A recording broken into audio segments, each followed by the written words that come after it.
자, 보도록 합시다. 자, 오늘은 이제 방금 얘기했듯이 2026년, 그렇죠. 고1 3월 모의고사 독서 분석을 이제 같이 해보는 시간을 가질 겁니다. 알겠죠? 자, 그러면 선생님과 같이 이제 사실 뭐 우리가 내신을 준비하는 과정이다 보니까 요 내용을 이해하는 것도 중요하지만 내용을 어느 정도 이제 도식화해서 좀 외우는 것도 사실 굉장히 중요해요. 알겠죠? 그래서 여러분들 지금 그 교재를 보면은 일부러 오른쪽에다 여러분들 필기를 할 수 있는 공간을 다 만들어 놨습니다. 알겠죠? 그래서 그 오른쪽에다가 정리를 하면서 같이 살펴보도록 합시다. 준비됐습니까?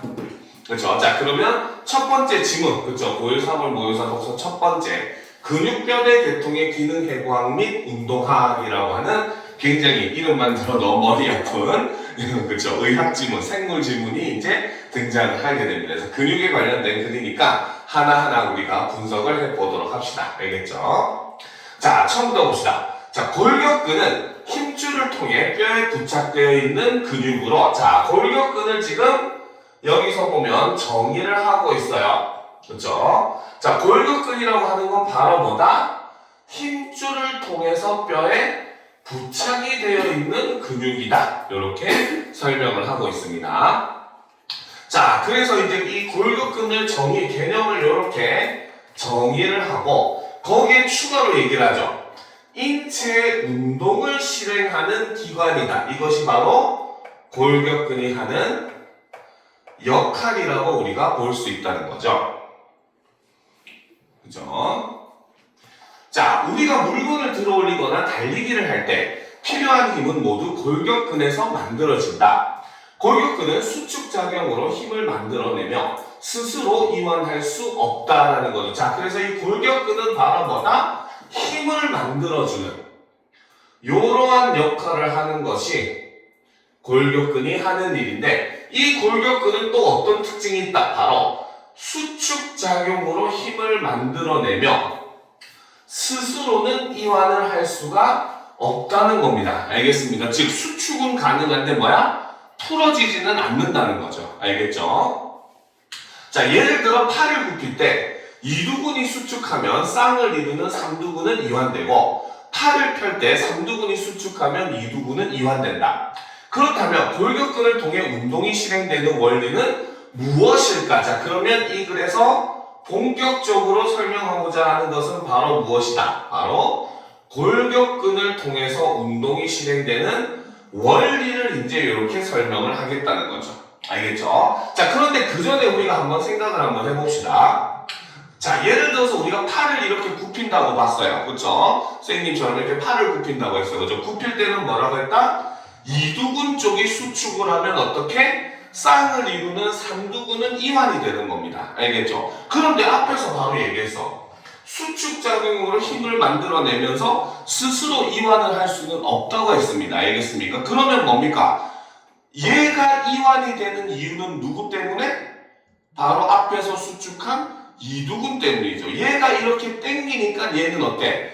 이 당기는 힘의 반작용으로 자동적으로 늘어날 수밖에 없는 겁니다. 무슨 말인지 알겠죠? 그러면 반대로 팔을 피게 되면 어떻게 됩니까? 거꾸로 얘가 수축을 하는 힘이 있으니까 얘가 강제로 펴지는, 그렇죠? 이런 역할을 통해서 힘을 만들어내는 게 골격근의 역할이다. 이런 걸 우리가 이해를 해줘야 된다는 거죠. 알겠습니까? 자, 그래서 이제 이걸 통해서 바로 골격근을 통해 운동이 실행되는 원리에 대해서 한번 살펴봅시다.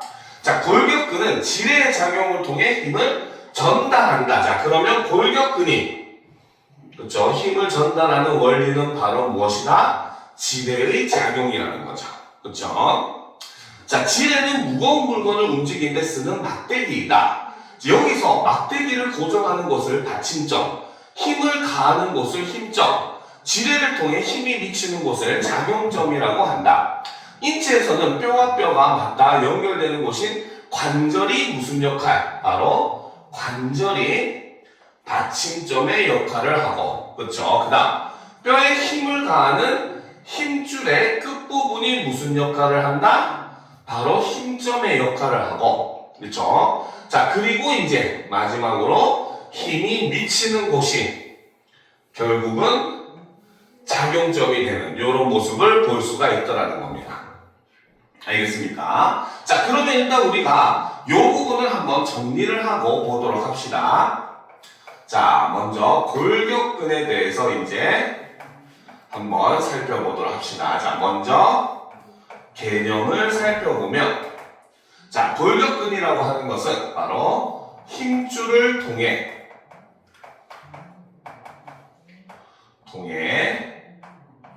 뼈에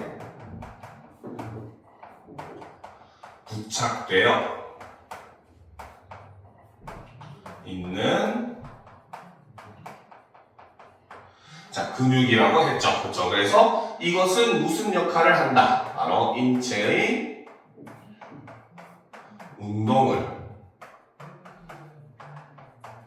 실행하는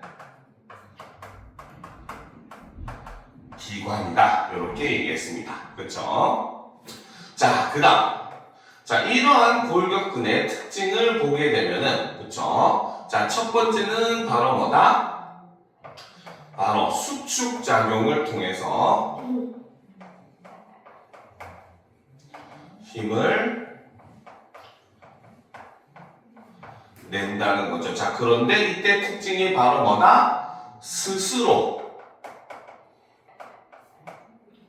이완할 수는 없다. 없음이라고 하는 게 바로 이 골격근의 특징이라는 거죠. 그렇죠? 자, 그리고 이제 그러면 이 골격근이 하는 원리는 힘을 내는 원리는 바로 지뢰 원리를 이용을 한다는 거죠. 그렇죠? 자, 그러니까 이제 여기서 첫 번째로, 그치? 자, 지뢰에서 이제 받침점에 해당하는 것은, 그쵸? 자, 위에 설명을 보면 바로 뭐다? 받침점은 막대기를 고정하는 곳이죠. 그래서 지뢰에서는 막대기를 고정하는 곳이고, 이곳은 사람으로 치면은 바로 뭐다? 관절이 이것과 같은 역할을 한다는 거죠. 자, 그 다음 두 번째 힘점은 자, 보면은 위에 뜻을 보면 힘을 가하는 곳이죠. 가하는 곳이고, 이것은 사람으로 치면 바로 뭐다? 힘줄의 끝부분이 여기에 속한다. 자, 그리고 세 번째, 그쵸? 바로 힘이 작용이 미치는 곳인 작용점은, 그쵸? 힘이 미치는 곳이다.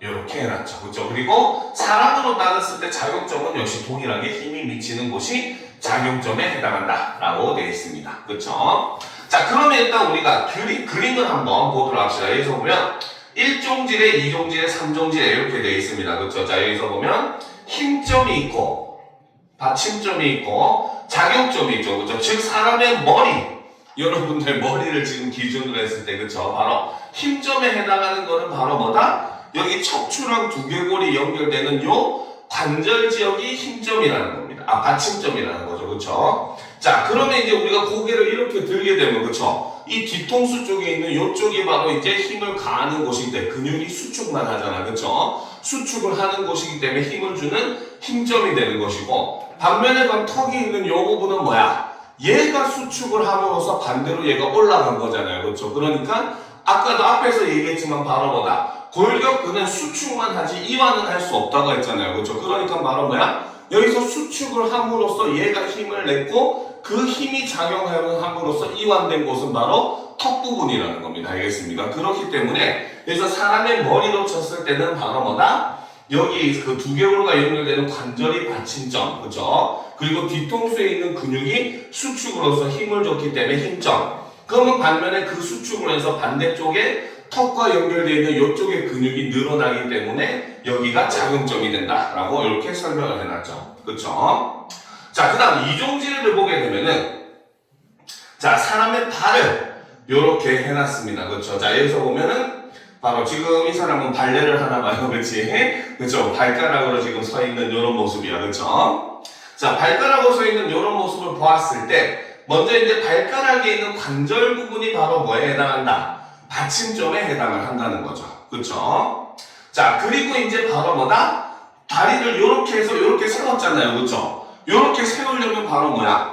얘가 수축을 해야 얘가 바로 서면서 이완이 되겠지. 그치? 그러니까 뒤꿈치에 있는 근육이 힘점에 해당하는 거고. 그쵸? 그로 인해서 반대쪽에 있는 요 이완되는 요쪽의 근육이 작용점으로. 그쵸? 다리를 이렇게 세웠으니까. 그쵸? 그래서 늘어나는 요 부분이 작용점이다. 라고 보시면 되는 겁니다. 그쵸? 자, 그 다음에 이제 사람의 팔을 기준으로 했을 때. 그쵸? 자, 여기 팔꿈치에 있는 바로 뭐다?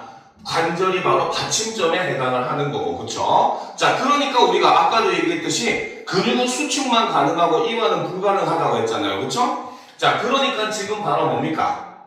여기서 보면 여기 있는 근육이 지금 당겨진다는 거야. 그래서 여기가 힘점이 되는 것이고, 그쵸? 그로 인해서 어떻게? 손가락에 여기 있는 근육이 다 연결이 되어 있거든요, 그쵸? 그러니까 우리가 이렇게 움직일 수가 있는 거예요. 알겠습니까? 오케이?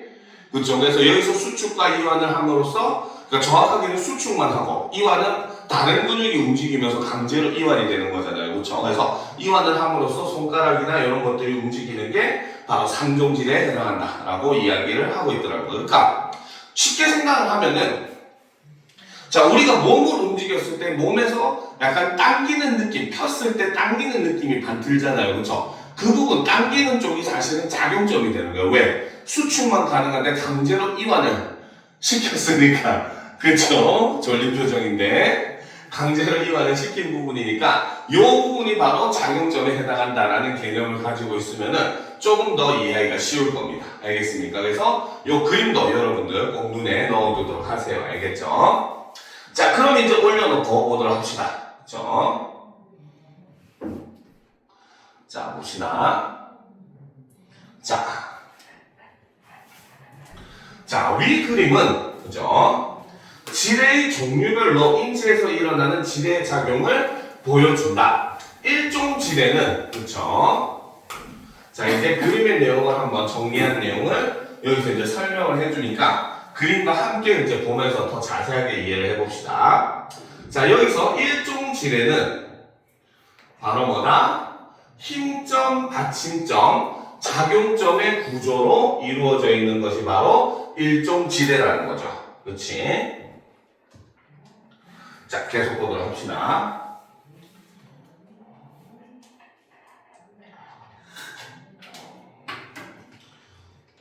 그죠?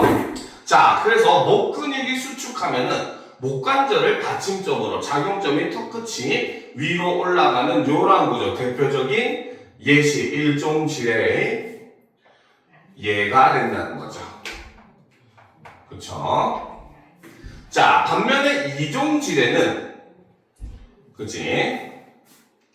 자, 얘는 구조가 받침점, 작용점, 힘점의 구조로 되어 있다. 원래는 작용점과 힘점 사이에 받침점이 있는 게 우리가 일반적으로 아는 지뢰인데, 그치? 근데 반대로 이종 지뢰는 오히려 받침점이 끝에 있고 그 사이에 작용점 그리고 끝에 힘점이 있는 이런 모습을 볼 수 있다는 거죠. 자, 종아리 근육이 수축하면 발가락 관절을 받침점으로 작용점인 발목이 올라간다. 그쵸? 요것이 바로 이종지뢰의 예가 된다는 거죠. 자, 삼종지뢰는, 그쵸? 세 번째는 삼종지뢰. 자, 지뢰는 받침점, 힘점, 작용점의 구조로 이루어져 있다는 거죠. 자, 어깨와 팔꿈치 사이에 있는 이 부분이 수축하면 팔꿈치 관절을 받침점으로 작용점인 손이 위쪽으로 움직인다. 그래서 우리 몸의 각 부분을 지뢰에다가 이제 비유를 해가지고 이렇게 표현을 하고 있습니다. 알겠습니까? 자, 그러면 이제 세 번째, 그쵸? 자, 지뢰 원리의 종류를 보게 되면 첫 번째는 바로 일종 지뢰. 그쵸? 자, 일종지대의 경우는 바로 뭐다? 힘점, 받침점, 그 다음에 작용점.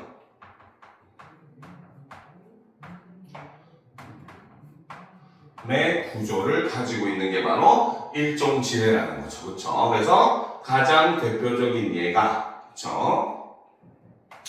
바로 목 근육이 수축을 하면 이것이 힘점이 되는 것이고 그렇죠? 자, 그러면 이제 바로 뭐다? 받침점이 목관절이 받침점 역할을 하고 그리고 그 결과 힘이 작용하는 곳이 바로 턱끝 이 부분이 작용점에 해당하는 이러한 구성을 보여준다는 거죠. 그렇죠? 자, 그 다음 이제 두 번째 이종지대의 모습을 보게 되면 그렇죠? 자, 이종지대는 아까 얘기했듯이 받침점 그 다음 작용점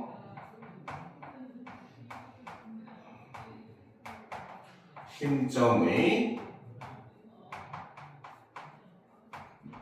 구조인 것이 바로 이종지대라는 거죠.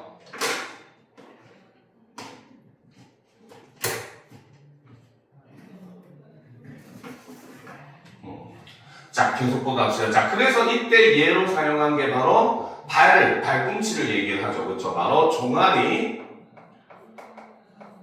근육이 수축을 하게 되면 이게 힘점이죠.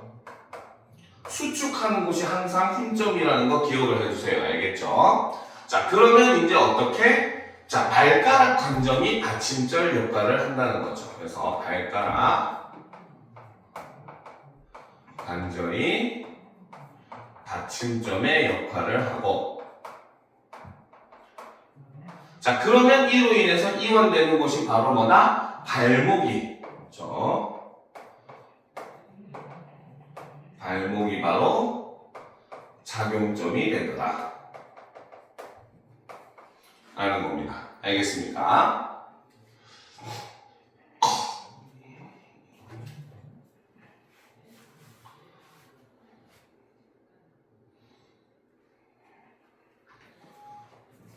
됐습니까? 그렇죠? 자, 그리고 이제 마지막 세 번째가 바로 삼종지대. 자, 삼종지대는 아까 얘기했듯이 바로 뭐다? 받침점, 힘점, 작용점의 구조라는 거죠. 자, 그래서 그 예를 들면 자, 바로 이 부분이 수축을 하죠. 이게 바로 힘점에 해당하죠. 항상 수축하는 곳이 힘점 보시면 됩니다. 자, 그러면 바로 뭐다? 팔꿈치 관절이 받침점의 역할을 하고 그렇죠? 자, 그러면 이로 인해서 이완되는 게 바로 뭐다? 손이 그쵸 위쪽으로 움직인다라는 거죠. 그래서 이것이 바로 작용점이 된다. 이런 모습을 볼 수 있다는 거죠. 됐습니까?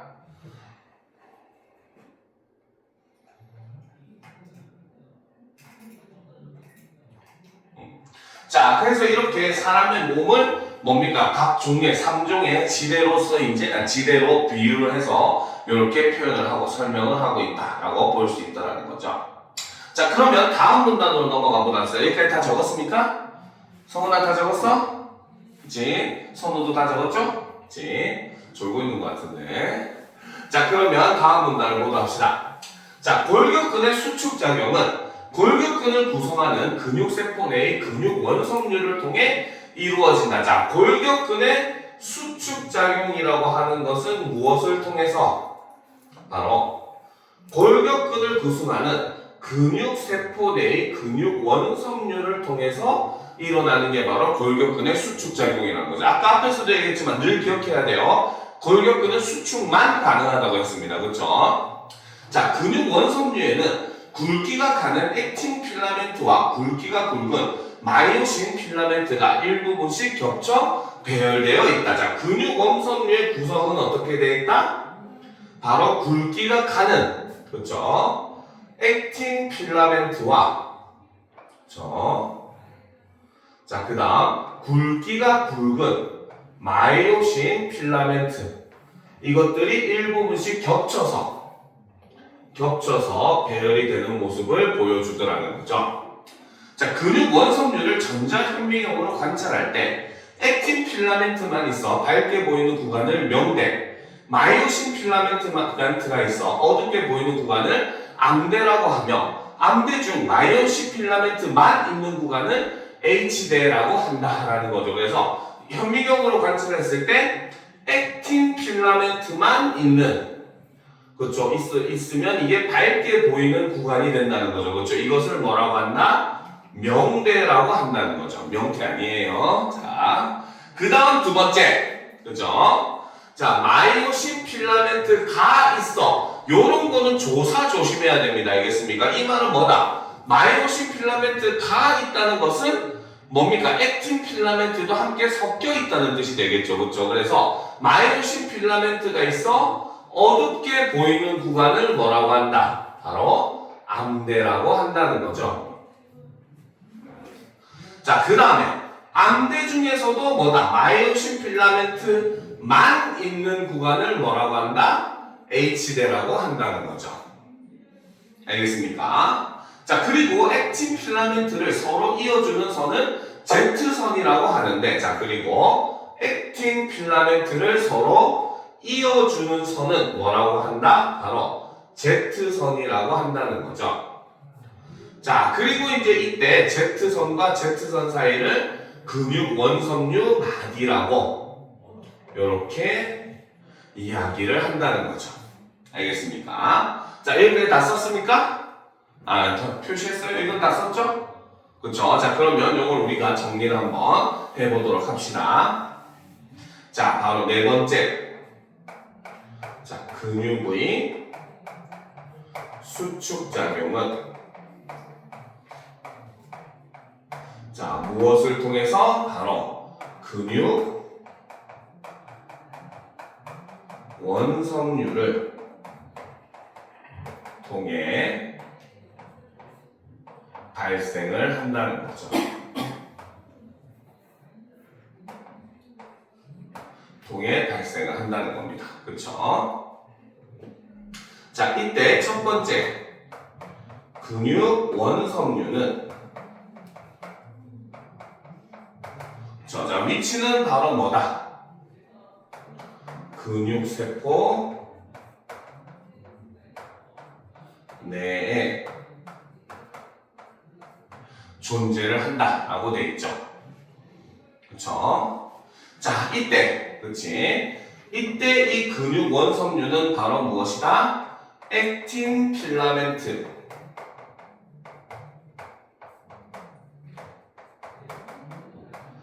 이거는 바로 뭐다? 굵기가 가는, 굵기가 굉장히 가느다라, 그렇죠? 자, 이건 액틴 필라멘트와 그 다음 플러스 바로 뭐다? 굵기가 굵은 마이오신 필라멘트. 밑에다 써야 되겠다. 여러분들 옆에다 계속 쓰세요. 마이오신 필라멘트, 얘는 굵기가 굵은 이런 모습을 보여준다는 거죠. 알겠습니까? 그래서 얘네들이 어떻게 일부분씩 겹쳐서 배열이 되어 있다. 이렇게 볼 수 있다는 거죠. 알겠습니까, 선우야? 그렇지? 자, 그러니까 사람의 근육을 우리가 그림으로 보면 근육 원섬유를 그림으로 보면 어떻게? 섬유가 요렇게 있다고 했을 때 요게 지금 액틴 필라멘트라고 보고, 그쵸? 자, 그 다음에 요게 바로 뭐다? 마이오신 필라멘트라고 보면은, 자, 여기 보이는 요 부분은 바로 뭐다? 액틴 필라멘트만 존재를 하는 부분이잖아요. 그쵸? 그러니까 이 부분을 바로 뭐라고 한다? 명대라고 하는 거고. 그쵸? 그 다음, 여기 부분은 뭐야? 액틴 필라멘트와 마이오신 필라멘트가 서로 겹쳐 있는 부분이잖아요. 그쵸? 이 부분이 바로 뭐다? 어둡게 보이는 구간이라서 암대라고 하는 거고. 그쵸? 그리고 이제 여기는 뭐야? 오직 마이오신 필라멘트만 존재를 하는 부분이라는 거죠. 그쵸? 그래서 이 부분은 H대라고 한다는 거죠. 무슨 말인지 알겠습니까? 그래서 이런 모양을 여러분들이 상상을 하시면은 무슨 의미인지를 쉽게 이해를 할 수가 있을 거예요. 알겠죠? 오케이? 그렇지? 자, 그 다음 이제 그러면 이제 두 번째. 그렇죠? 자, 근육 원섬유를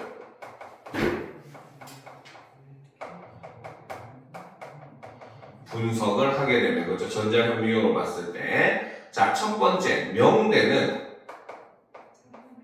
바로 뭐다? 자, 액틴 필라멘트. 자, 명대는 밝게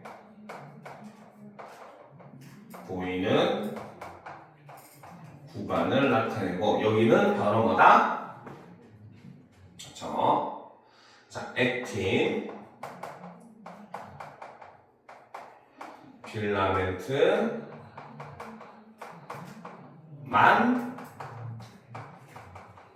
이루어져 있다. 구성하고 있다라는 거죠. 알겠습니까?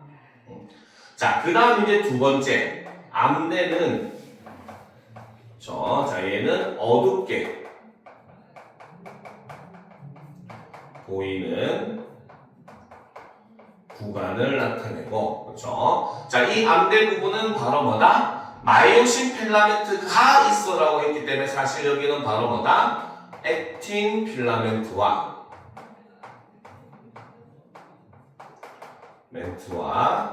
마이오신 필라멘트가 함께 있는 곳이고,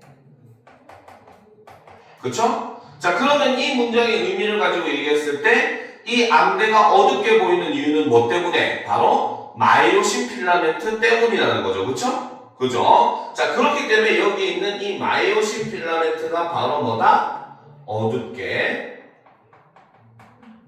보이는 이유라고 볼 수가 있겠죠. 알겠습니까? 자, 그 다음 이제 세 번째가 바로 H대. 그렇죠? H대는 바로 뭐다? 바로 암대 중에서 마이오신 필라멘트만 있는 구간이죠. 이것은 바로 마이오신 필라멘트만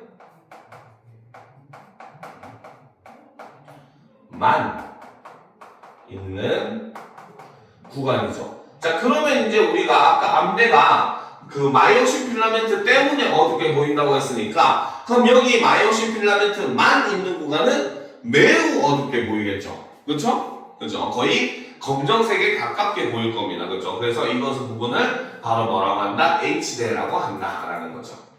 알겠습니까? 자, 그리고 이제 네 번째. 그렇죠? 바로 Z선은 무슨 역할을 한다? 바로 액틴 필라멘트를 서로 이어주는 선이라는 거죠.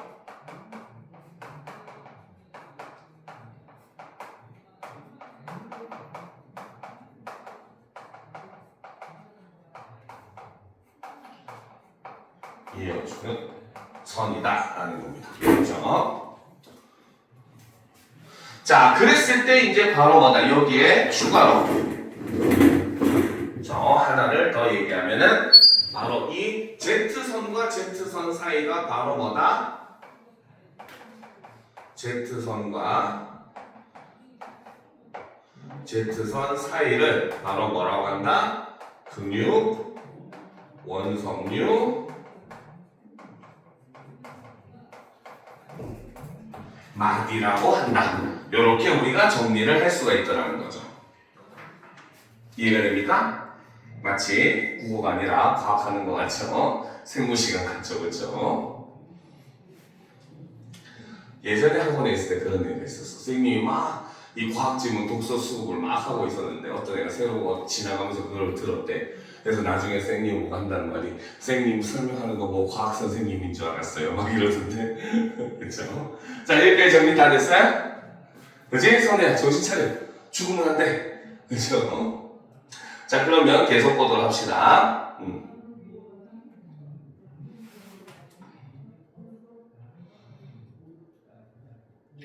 자, 그러면 다음 문단 이어서 가보도록 합시다.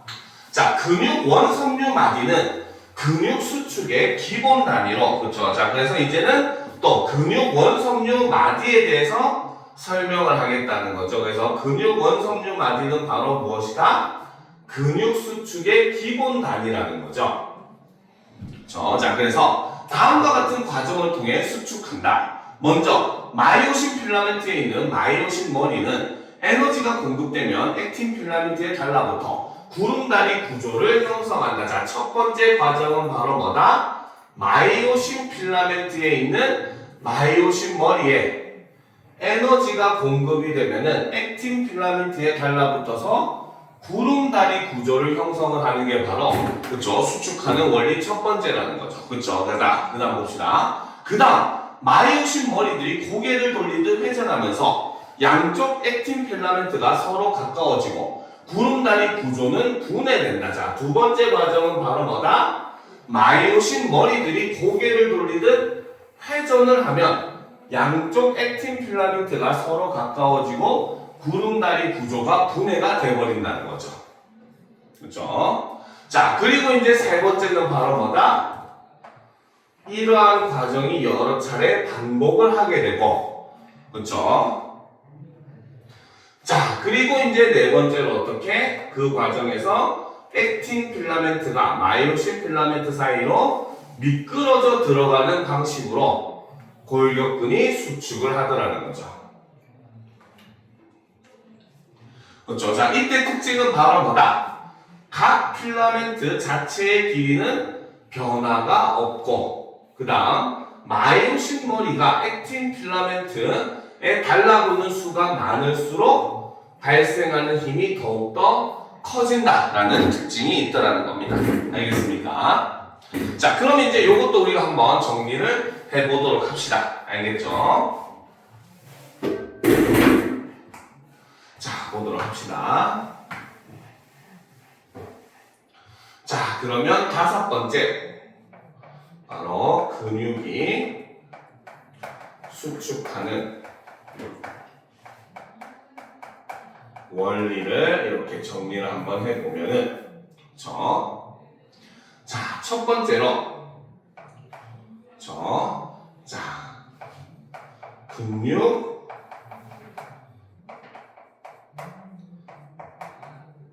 섬유 마디가 바로 뭐다? 근육 수축의 기본 단위라는 거죠.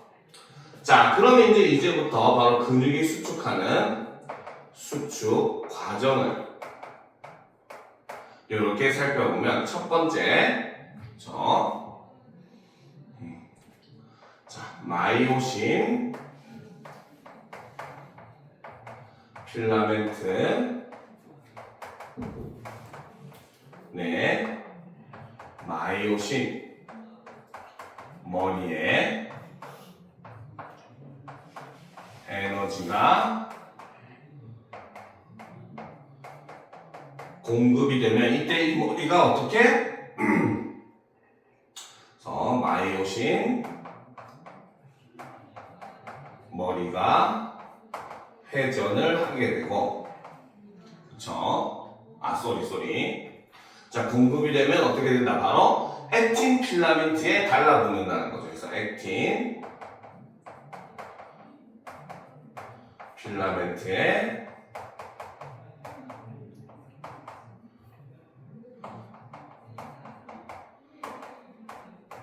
접착을 하게 된다는 겁니다. 알겠습니까? 그래서 이를 통해서 어떻게 구름다리 구조를 형성을 한다는 거죠.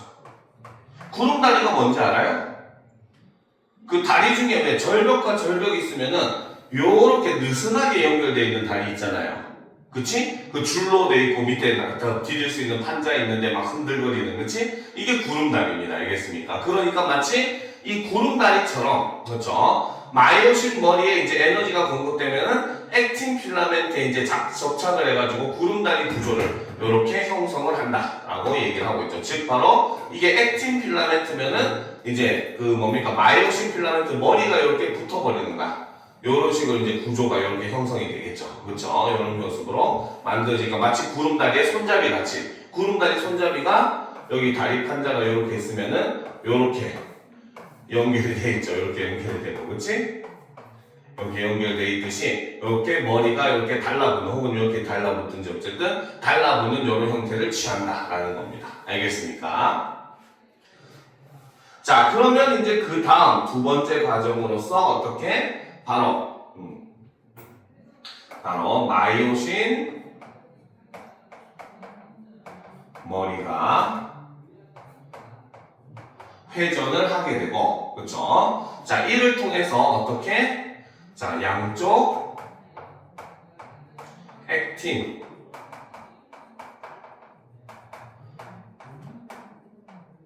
필라멘트가 서로 가까워지더라는 거죠. 그러면 어떻게 구름다리 구조가 분해가 된다는 겁니다.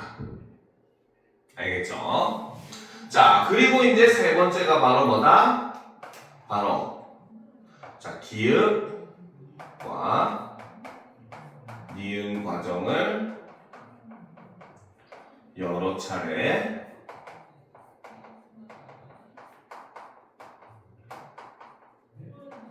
반복을 하게 되고, 그러면서 최종적으로 어떻게? 그쵸? 자, 액틴 필라멘트가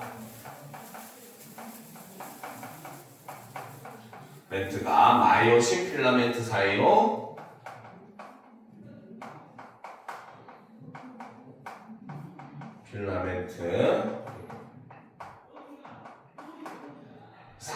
그쵸? 미끄러져 들어가는 방식으로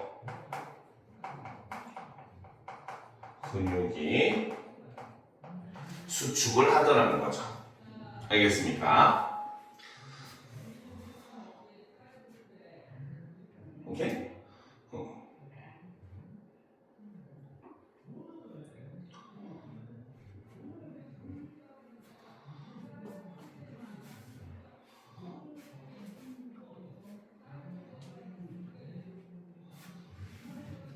자, 여기까지 정리 다 됐습니까?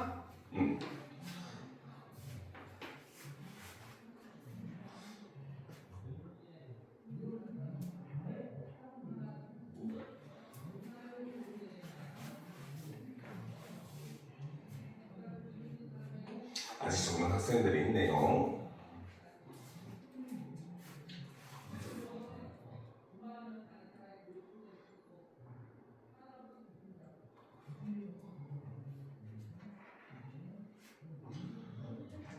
됐습니까? 다 적었어요? 조용히 다 적었습니까? 자, 빨리 합시다.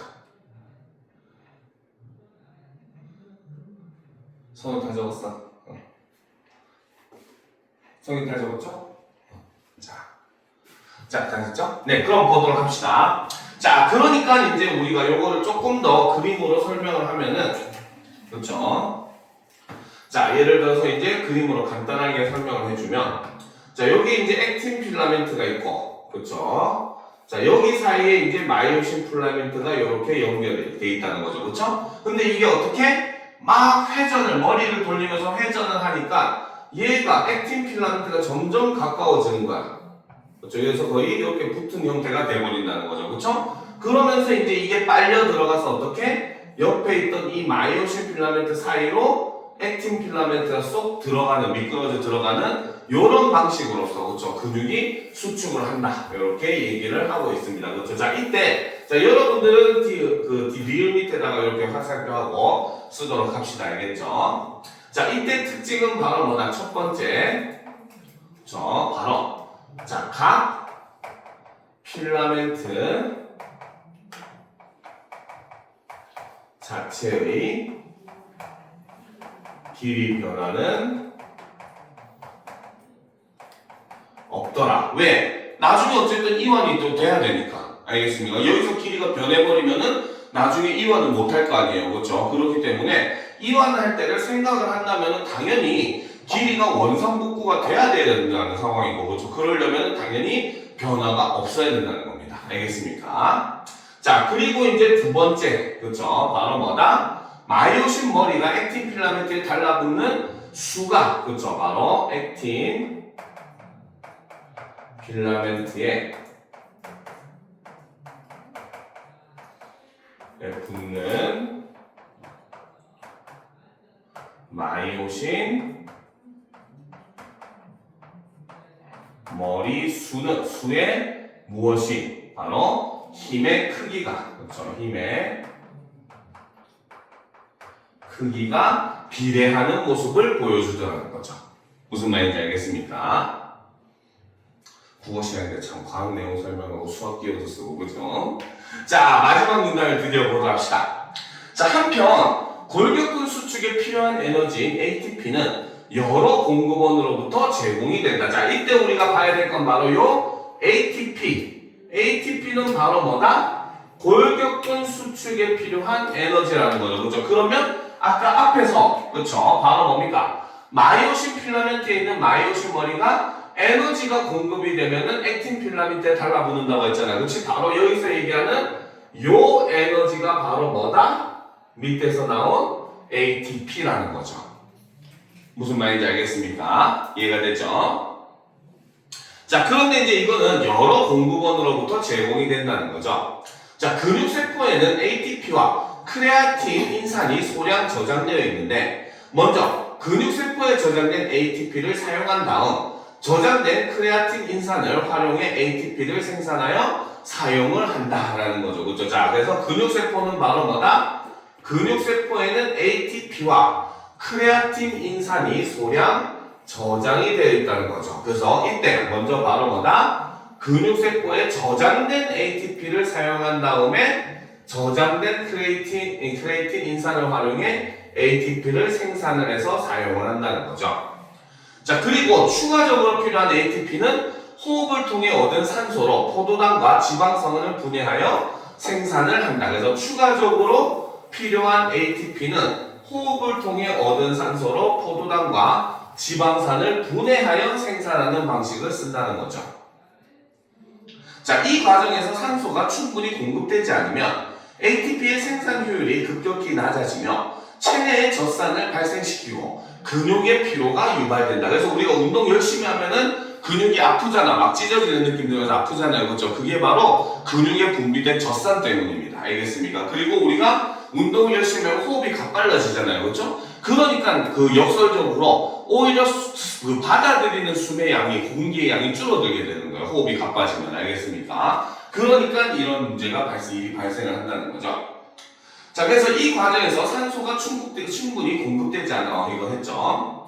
자, 골격근의 활동이 끝난 후에는 ATP와 크레아틴 인산을 생산하여 근육세포에 다시 저장을 하고, 그래서 골격근의 활동이 끝난 이후에는 어떻게 한다? ATP와 크레아틴 인산을 생산하여 근육세포에 다시 저장을 하고 젖산을 분해하는 과정이 필요한데, 이 과정에서도 산소가 충분히 공급되어야 효율을 높일 수 있다. 골격근의 수축에 필요한 에너지는 이러한 과정을 통해 생산되기 때문에 격한 운동을 할 때 숨을 가쁘게 쉬거나 운동을 한 후에 숨을 몰아쉬는 현상이 일어나게 된다라는 거죠. 그렇죠? 자, 그러면 다섯 번째, 그렇죠? 바로 에너지에 대한 내용이죠. 그쵸? 자, 첫 번째 이제 이 에너지가 바로 ATP. 그쵸? ATP는 바로 뭐다? 골격근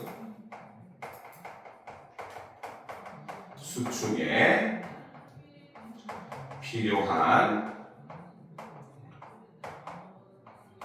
에너지를 우리는 ATP라고 부른다는 거죠. 알겠습니까? 자, 그러면 두 번째 ATP의 공급원을 보게 되면 자, 첫 번째는 바로 근육세포. 자, 그래서 이 근육세포는 바로 뭐다? ATP와 그다음에 크레아틴, 인산을 소량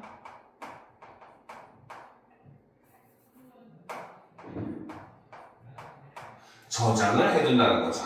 그렇죠? 내 마음에 저장하듯이, 그렇지? 그렇죠? 자, 그랬을 때 이제 이때 얘는 어떻게 한다? 바로 먼저 저장된 ATP를 사용을 하고, 그렇죠? 그 다음에 이제 이 저장된 ATP가 고갈이 됐을 때 어떻게 한다? 바로 자, ATP 고갈 시 어떻게? 크레아틴,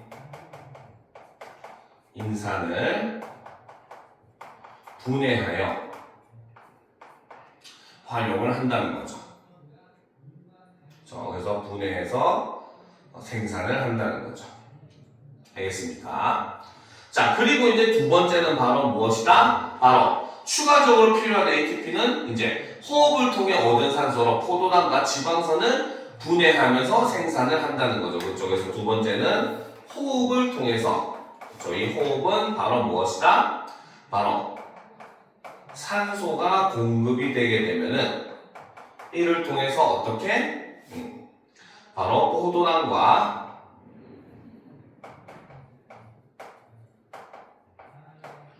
플러스 지방산, 그렇죠?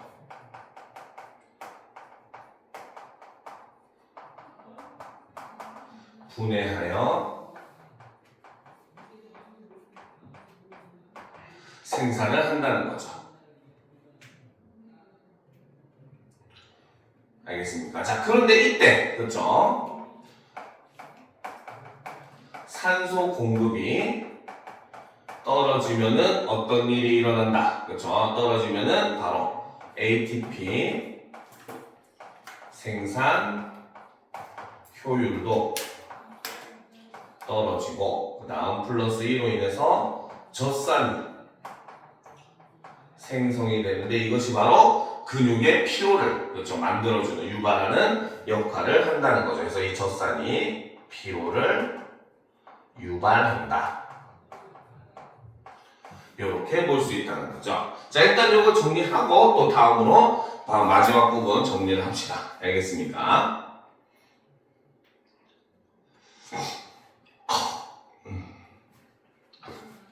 자, 이렇게 다 썼어요? 다 썼어?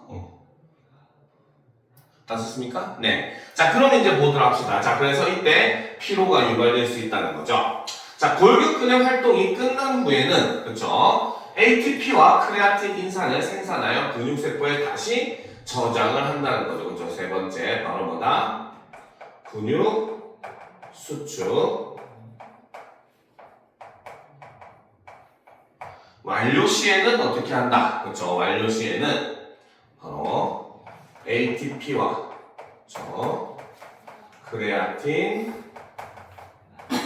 인산을 생산을 해서 다시 근육세포에 저장을 한다는 거죠.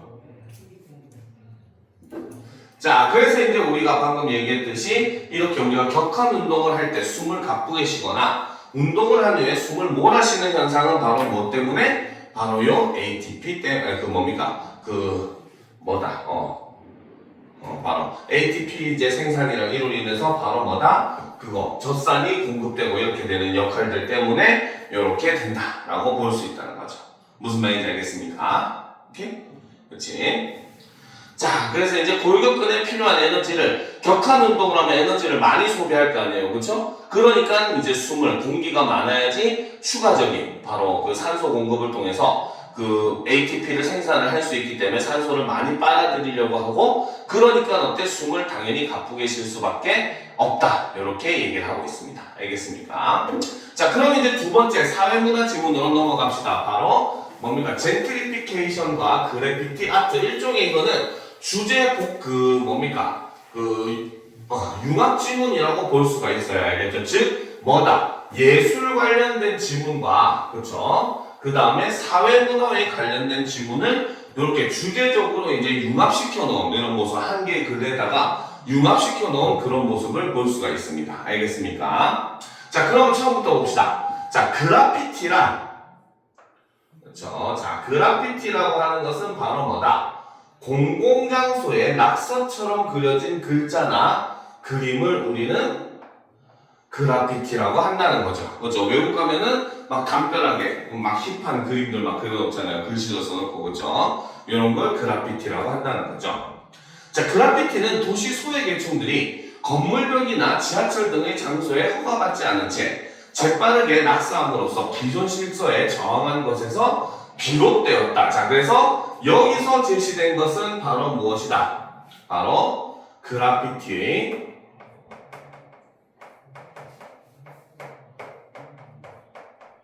유래에 대해서 이렇게 제시를 해주고 있다는 거죠. 됐습니까? 자, 1970년대 유행했던 그래피티는 주로 자신의 이름이나 별명을 적는 태그로 시작하였다. 그래서 1970년대 어떻게 보면 처음에 그래피티가 시작된 시기인데 그때는 바로 뭐다? 주로 자신의 이름이나 별명을 적는 태그로 시작을 했다는 거죠. 그래피티가. 그렇죠? 자, 태그를 하는 사람들은 자신의 태그를 돋보이게 하고자 기존에 있던 태그 위에 덧대어 더 크게 태그를 그리기도 하고 태그 자체를 복잡한 형태와 화려한 색채를 지닌 그림처럼 변형하기도 했다. 이 과정에서 글자는 읽는 대상에서 보는 대상으로 전환되었고 이에 글자가 지닌 조형적 요소가 강조되며 그래피티는 점차 사람들의 주목을 받게 되었다라는 거죠. 그렇죠? 그래서 그래피티가 이렇게 화려해진 원인은 바로 무엇이다? 바로 글자를 읽는 대상, 한국에서는 바로 자신의 태그를 돋보이게 하고자. 그렇죠? 이것이 바로 그래피티가 화려해진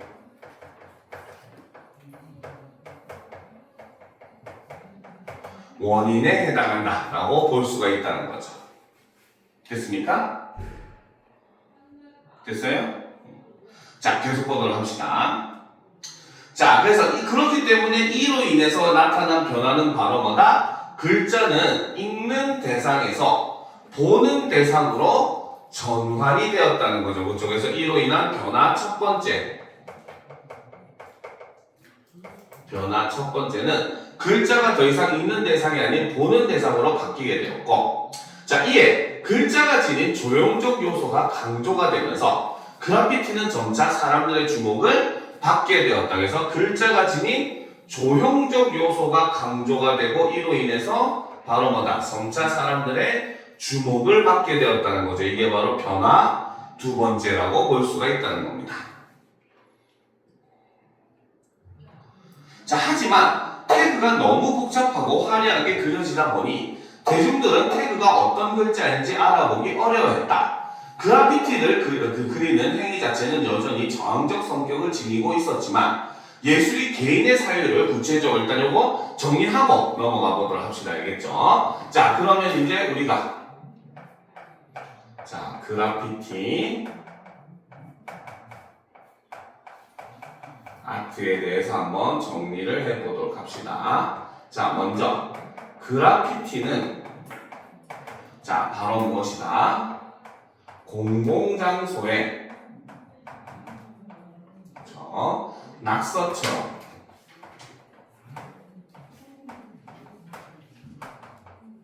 그려진 글자나 그림을 우리는 그래피티라고 한다는 거죠. 그렇죠? 자, 이 그래피티의 유래를 보게 되면은 자, 이 그래피티는 바로 뭐다? 그렇죠? 바로 도시, 소외 계층들이 기존 질서에 저항을 하게 되면서 발생을 하게 되었다라는 거죠. 그렇죠? 자, 그럼 이제 세 번째 이 그래피티의 발전 과정을 보게 되면 그렇죠? 자, 첫 번째가 바로 1970년대.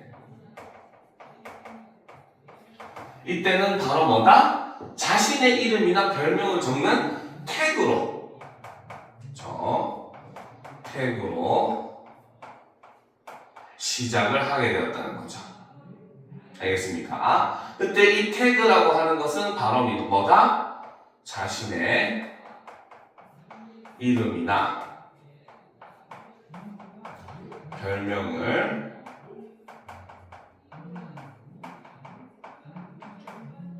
적는 것이 바로 태그였다는 거죠.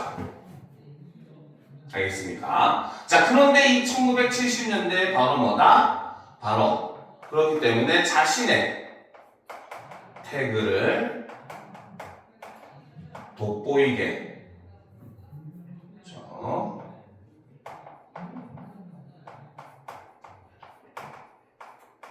하기 위한 노력이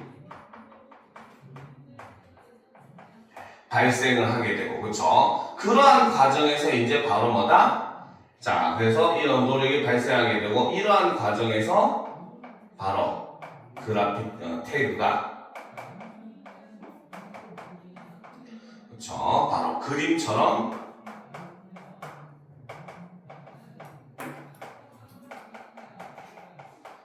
변형이 되었다는 거죠. 그래서 이를 통해서 바로 뭐다? 바로 그 글자라고 하는 것이 바로 뭐다? 글자가 읽는 것에서 보는 것으로 인식이 전환이 된 이런 모습을 볼 수가 있더라는 거죠. 알겠습니까?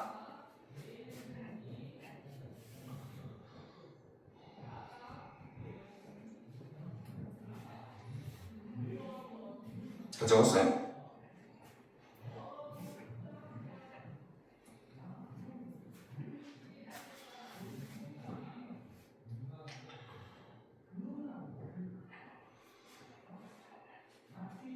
다 적었어? 다 적었습니까? 다 적었어? 안 적은 것 같은데? 자, 그러면 요거 밑에다가 하나는 더 적을 건데 여러분들은 그냥 이어서 쓰도록 하고 선생님은 좀 안 보이니까 위에다 쓸게요. 알겠죠? 자, 그러면서 이제 그래피티에 대한 바로 뭐다? 변화가 발생을 하더라는 거죠. 그래서 첫 번째 변화는 바로 뭐다? 바로 글자가 지닌 조형적 요소가 강조가 되고, 그렇죠? 자, 그 다음 두 번째는 쏘리. 자, 그리고 두 번째가 바로 뭐다? 글자는 바로 읽는 대상에서 보는 대상으로 이렇게 바뀌었죠. 요걸 먼저 썼어야 되는데 선생님이 착각을 했네요. 그렇죠? 자, 그럼 이제 또 올려놓고 보도록 합시다.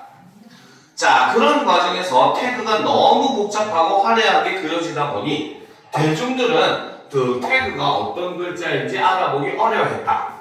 그래피티를 그리는 행위 자체는 여전히 저항적 성격을 지니고 있었지만 예술이 개인의 사유를 구체적으로 담아내야 한다고 생각한 비평가들은 단순히 이름이나 별명을 적는 행위에 불과했던 그래피티를 비판적으로 인식했다. 이에 그래피티는 비가시적일 뿐만 아니라 텅 비었다는 평가를 받았다라는 거죠. 그래서 이 그래피티는 바로 뭐다? 여전히 바로 저항적 성격이 존재한 그런 건데, 하지만 이에 대해서 바라거나 비평가들은 바로 부정적이고 비판적으로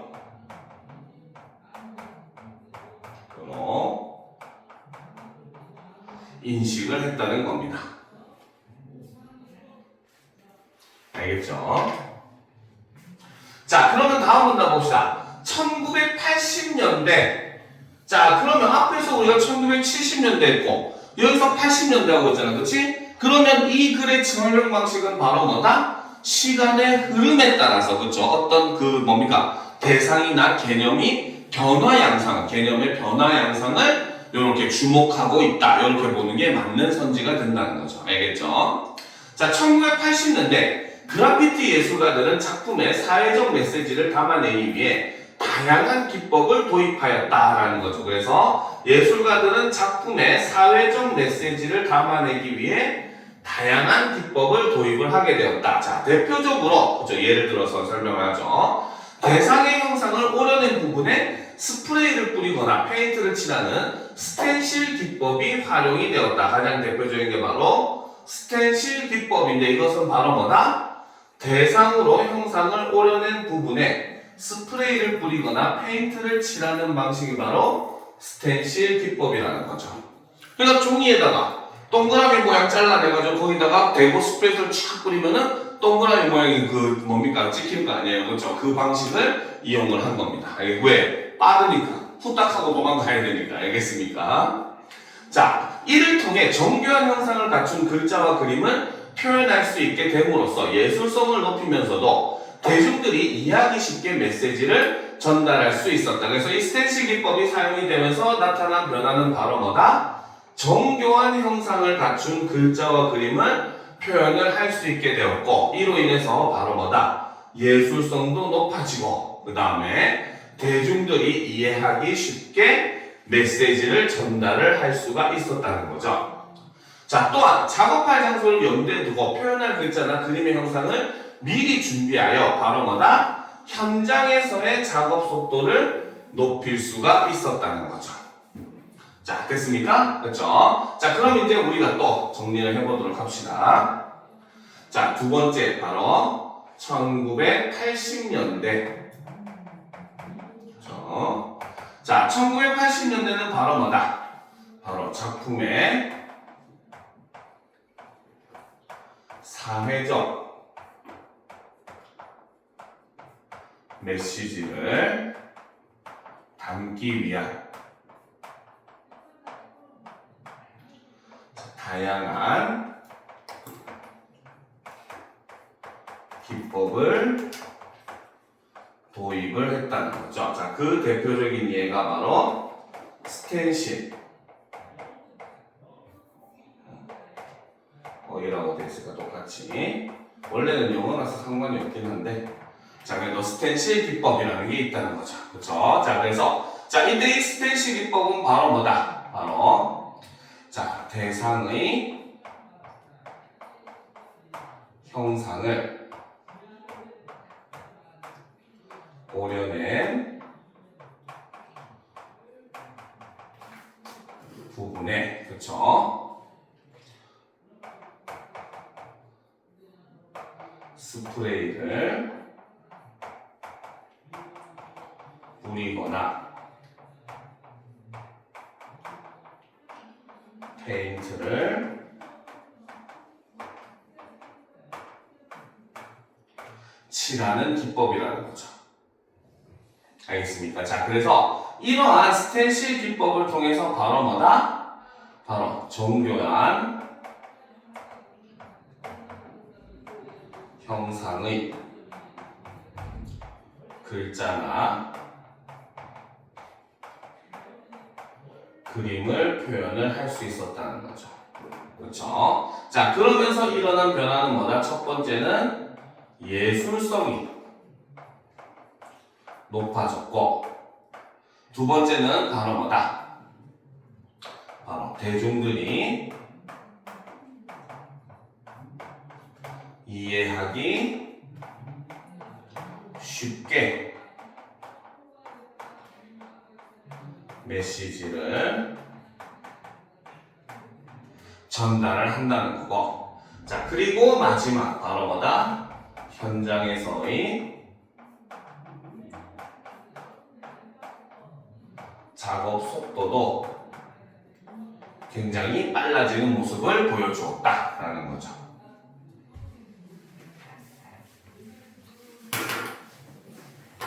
됐습니까? 그쵸? 자, 계속 보도록 합시다. 자, 일부 그래피티 예술가들은 그래피티가 그려지는 장소 자체의 특성을 활용하여 사회적 목소리를 냈다. 예를 들어, 그들은 분쟁 지역의 평화의 메시지를, 낡은 건물의 벽면에 열악한 도시 환경에 대한 풍자의 메시지를 남기기도 했다. 이렇게 장소 자체가 작품의 의미를 완성하는데 결정적 요소로 작용하는 것을 장소 특정성이라고 한다. 여기 니은을 안 지웠네. 자, 장소 특정성이라고 하는 것이 바로 뭐다? 장소 자체가 작품의 의미를 완성하는데 결정적 요소로 작용을 하는 것이라는 거죠. 그렇죠?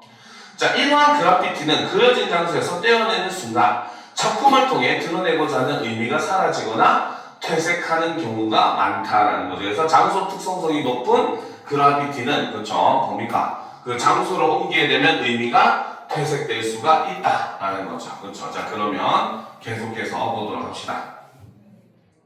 자, 그러면 세 번째 맞죠? 가로 번호, 그렇지? 네 번째인가? 세 번째 맞죠?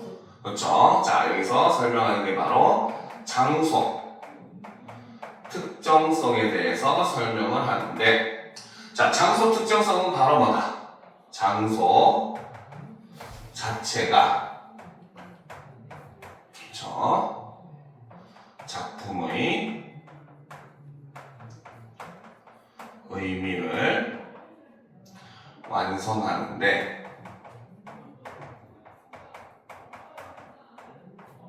결정적